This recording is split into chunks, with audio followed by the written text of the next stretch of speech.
Oke, halo semua, gue Novia dan pada kesempatan kali ini gue pengen ngomongin jenis investasi yang paling baik, paling mudah dilakukan untuk pemula terutama ya. Emang sih ini adalah jawaban yang klise, tapi kalau misalkan penghasilannya masih sedikit, kayak misalkan baru kerja atau baru mau cari kerja, ini yang paling efektif.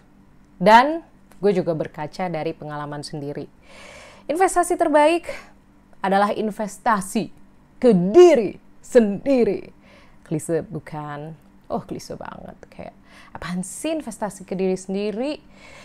Yang gue mau kan investasi saham, investasi kripto, investasi SBN, atau real estate. Bahkan kenapa harus ke diri sendiri sih? Nggak ada jawaban lain ya? Ya ada jawaban lain. Cuma kalau baru mulai, kalau misalkan sekali lagi baru mau mulai usaha, baru mulai kerja, itu yang paling baik. Dan bahkan itu nggak cuma berlaku ketika kita baru mulai. Itu berlaku menurut gue ya. Setelah gue menjalani hidup ini selama 20 tahunan, anjay. Itu akan selalu bermanfaat seumur hidup, sumpah. Kayak misalkan di usia muda itu akan bermanfaat karena kita jadi dapat banyak ilmu, dapat banyak informasi tentang pilihan apa saja yang kita bisa lakukan, informasi tentang keunggulan diri kita, skills yang kita suka atau yang kita bisa, dan lain sebagainya. Terus ketika udah sukses ya, mungkin penghasilannya udah lumayan, terus pengalaman kita udah banyak, kita jadi nambah ilmu lagi untuk merefresh, untuk memperbarui ilmu-ilmu yang kita sudah ketahui agar kita tidak ketinggalan zaman. Dan ketika udah tua misalkan udah mendekati masa pensiun atau tetap bekerja tapi sudah cukup lanjut usia, otak kita tetap bergerak, tetap berpikir, jadi kita tetap aktif. Nah, otak yang sehat akan biasanya ya juga membentuk tubuh yang sehat juga, jadi itu sangat bermanfaat. Nah, karena gue belum lansia, karena gue ibaratnya, ya gue belum 10 tahun kerja bahkan, tapi mungkin bisa dibilang sebagai yang sudah pernah melalui masa merintis atau memulai ya. Gue dulu tuh banyak sekali ikut kelas, sumpah. Apalagi yang gratisan. Gue inget banget pas gue sebelum lulus, kan udah mulai sedikit ya kelasnya ya. Jadi gue bisa lebih fleksibel untuk ikut kelas-kelas yang diadakan di hari kerja. Gue ikut kelas Yuk Nabung Saham yang diadakan oleh Bursa Efek Indonesia dan bekerja sama dengan sekuritas-sekuritas lain. Dari situ gue belajar, oh ada yang namanya blue chip. Oh, investasi saham tuh ternyata memang tidak semudah itu. Ada gaya-gaya berinvestasi, ada yang day trading, yang trading atau jual belinya harian, ada yang dipegang atau disimpan secara jangka panjang, dan lain sebagainya. Jadi gue tahu gitu. Dan selain itu gue juga sempat ikut beberapa kelas penerjemahan juga, karena gimana pun juga gue sebenarnya bekerja di ranah penerjemahan juga ya selain keuangan. Jadi ada beberapa bidang lah yang gue merasa gue bisa dan gue suka. Itu dua kombinasi maut menurut gue. Walaupun gue bukan yang terbaik, tapi setidaknya gue tahu apa yang gue lakukan. Dan gue pun tahu apa yang gue tidak bisa lakukan. Nah, dari kelas-kelas, dari seminar, dari webinar, apapun itu, gue belajar banyak.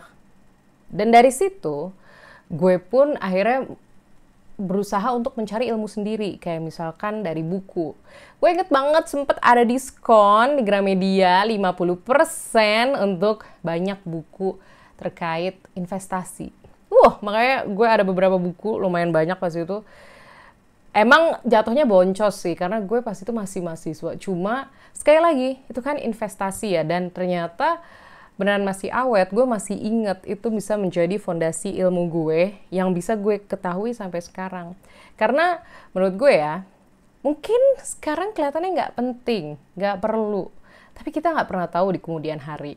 Kayak ilmu apapun, kalau kita tahu cara menggunakannya, di tempat yang tepat, di cara yang tepat, di waktu yang tepat dengan orang yang tepat itu akan menjadi sangat bermanfaat. Dan sebenarnya ya, kayak yang tadi udah gue bilang, kelas-kelas kayak gitu tuh banyak banget yang gratis. Jadi sebenarnya nggak perlu modal. Dulu tuh gue inget banget modal gue ya naik kereta 3.000 ya kan. Ya emang sih dulu belum ada MRT, jadi gue keluar modal sedikit lebih untuk bayar Gojek dari stasiun Sudirman untuk ke BEJ. Bahkan ya untuk nongkrong aja di PP Pacific Place pas itu gue bener-bener gak ada budgetnya cuy, mahal gila kali PP. Gue mau duduk tuh sama teman-teman gue tapi gak ada modal. Alhasil kita ngakalin ini jangan dicontoh ya guys, ini zaman dulu. Kita mengakali dengan, kan kita duduk nih di meja, terus di suatu kafe di PP. Terus di meja sebelah ada tuh bekas minuman orang yang nggak dibuang. Harusnya sih dibuang ya, cuma itu bisa menjadi keuntungan buat kita juga. Akhirnya kita pindahin tuh gelas, terus pindahin ke meja kita. Jadi seakan kita udah beli, padahal kita nggak beli. Kita cuma minum aqua. Sama untungnya kita udah makan gratis dari yang disediakan oleh kelas gratis tersebut. Jadi kayak ya dari situ kita juga belajar untuk lebih street smart juga sih. Kayak gak semua hal kok perlu modal banyak. Meskipun betul gue menyadari privilege atau unfair advantages atau keuntungan atau kesempatan yang tidak adil. Yang tidak adil maksudnya kayak gue ada punya rezeki tersendiri, kayak misalkan gue tinggal di Depok itu nggak jauh dari BEJ. Coba misalkan teman-teman tinggal contoh di Cirebon, PR harus naik kereta dulu ya kan ke Gambir, lebih usaha lah. Dan gue mensyukuri nikmat gue itu. Dan menurut gue itu juga harus disadari karena nggak semua orang sadar loh kayak kondisi kita sekarang. Meskipun kita ngelihatnya kayak biasa aja, apa spesialnya, tapi buat banyak orang itu adalah hal yang menyenangkan, hal yang memudahkan. Dan dari situ gue juga jadi belajar, oh ya harus selalu memanfaatkan apa yang kita dapatkan dari lahir, apa yang kita punya, dan apa yang kita bisa.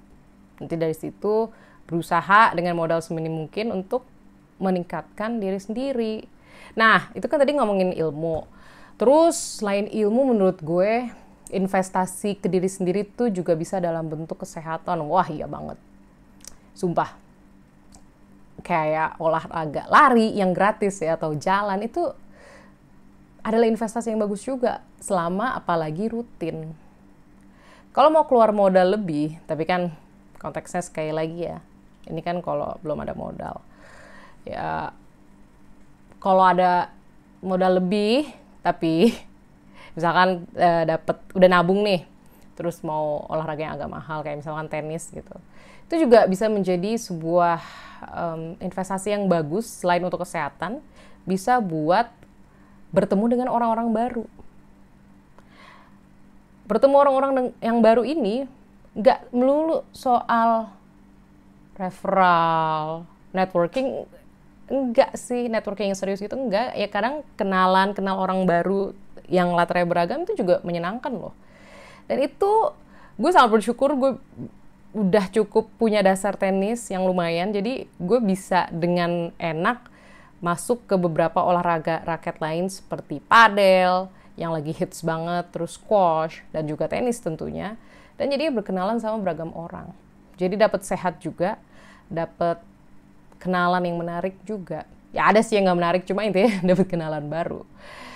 Dan sekali lagi balik, kalau misalkan nggak ada modalnya, lari juga bisa jadi oke loh menurut gue.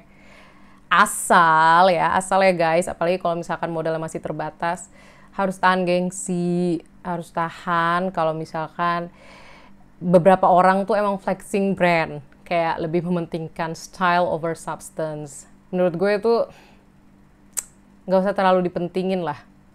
Tapi kalau misalkan temen-temen punya rezeki lebih suatu hari nanti atau sekarang bahkan, terus mau punya impian untuk beli brand-brand yang sebenarnya lebih ke style over substance ya silakan gitu. Cuma sekali lagi kalau baru memulai itu sebenarnya nggak penting-penting banget. Yang penting tuh kemampuan cuy.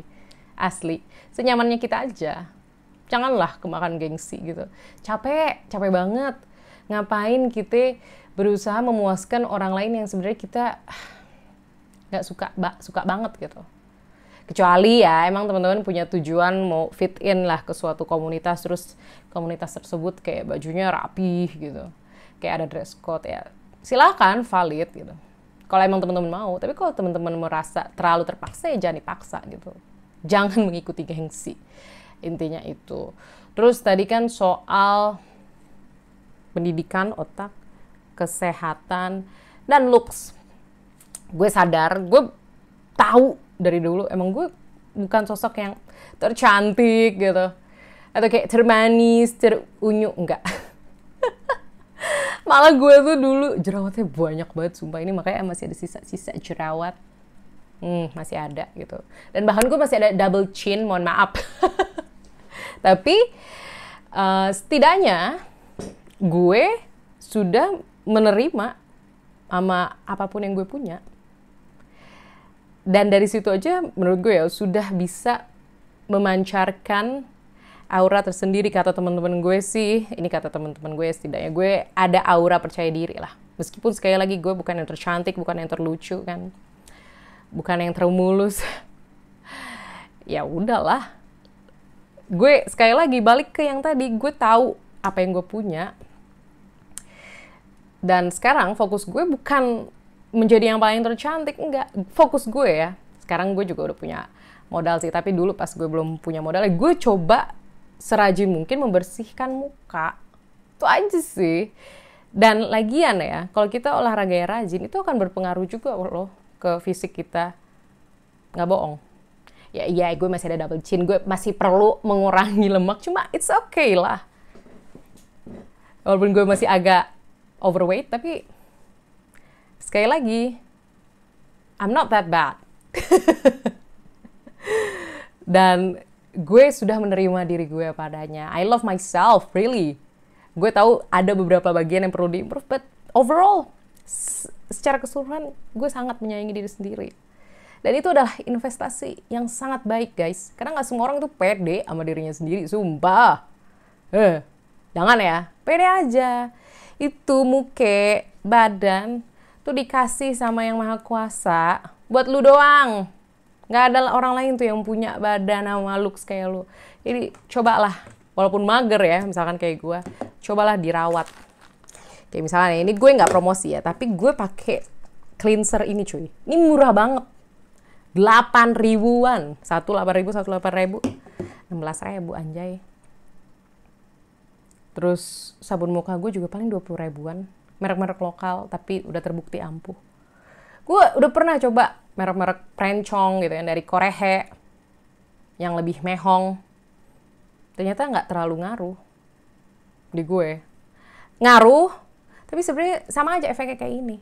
Mungkin coba aja guys, cocok-cocokan. Emang gue sempet breakout karena coba sana-sini, tapi it's worth it. Layak dicoba, karena kan balik lagi ini kebutuhan buat kita, investasi cuy. Gak apa-apa keluar dana dikit, emang. Atau ya, mulailah dengan yang gak terlalu mahal seperti ini. Ini gue kasih tau aja lah ya, ini Viva BTW. Muka gue berminyak dan acne prone, jadi ini cocok banget. Coba ya dari yang bisa dijangkau dulu. Gak usah maksain, gak usah ngelihat influencer beauty yang udah pakai merek-merek yang mungkin pembersihnya aja udah 1 juta sendiri. Jangan, aduh jangan. Harus tahu kemampuan ya. Nggak usah dipaksa. Ingat, kebutuhan tuh bukan cuma soal ini. Ini bahkan ketiga loh. Poin ketiga yang gue omongin masih ada tadi kan soal belajar ya. Masih ada soal kesehatan, terus ini. Jadi harus pinter-pinter buat ngatur duit. Oke? Terus yang keempat, ini menurut gue cukup penting dan tidak boleh dilupakan. Mirip-mirip sih sama yang pertama, cuma ini lebih spesifik. Berinvestasi pada kemampuan untuk mengelola keuangan. Sumpah guys, Ternyata yang seumuran gue tuh banyak yang nggak sadar kalau misalkan kartu kredit ya harus dibayar. Itu tuh sebenarnya bank minjemin kita duit dan kita harus bayar full. Gak bisa didiemin doang, kalau nggak jadi bunga, nanti bunganya numpuk. Dan itu jadi tanggung jawab kita. Terus gak sedikit juga yang apa-apa orang nyicil. Sebenarnya nggak apa-apa nyicil, tapi masalahnya nggak sedikit orang yang nyicil itu melebihi pemasukan dia. Jadi dia oke, ambil wih, oke, masih 30% dari penghasilan nih, ambil nggak dicatat. Akhirnya ujung-ujung anjay 70% dari pemasukan gua isi cicilannya 12 bulan lagi, nggak sedikit. Terus karena misalkan nggak nyatet keuangan ya, atau nggak pernah ngebudget, nggak pernah duitnya kemana habis gajian, hilang nguap gitu aja. Jangan ya guys, sumpah. Apapun metodenya, mau budgeting, mau pencatatan, yang penting kalian harus tahu itu duit kemana. Dan kalaupun boros seperti gue, harus selalu berusaha untuk menyiapkan dana darurat atau investasi, kayak misalkan ke SBN gitu, kalau misalkan takut investasi di saham atau kripto yang lebih berisiko tinggi. Yang penting harus selalu siap dengan perisai, selalu siap dengan pertahanan cuy. Apalagi kalau boros, sekali lagi kalau konsumtif, kalau impulsif kayak gue. Karena gue lumayan konsumtif dan impulsif. Cuma sekali lagi gue sadar diri. Baik lagi ya kan, ke kemampuan mengenali diri sendiri. Gue tahu gue impulsif gitu. Iya, financial planner, tapi gue juga tahu gue impulsif. Dan bagus dong gue sadar diri ya kan.